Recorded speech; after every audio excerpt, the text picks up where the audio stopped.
Welcome. In front of me is the OPPO Reno 6 Pro, and today I'll show you how to insert SIM card into this device.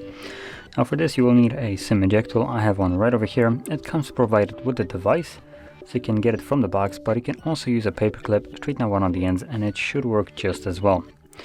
So once you have one of those, you want to pop out the tray, which is located on the bottom of the device. Now as you will see, there's two different holes right here, and so the one closer to the Type-C charging port is a microphone. So you're looking for the one that is in the tray itself. As you can see, the outline of the tray has a tiny little hole in it as well. If you want to push on that one, just move it. So as you can see, once I push it in, the tray pops out and you can take it out. Now on the tray you have space for two different SIM cards on either side, so you can occupy one of each. There's also an option for you to use a eSIM if you have one of those. I don't, so I'm just going to be using a physical SIM card.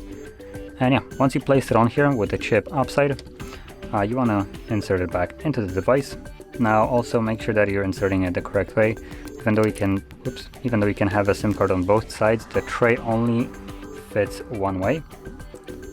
And that is, just quickly get it back in here. There we go.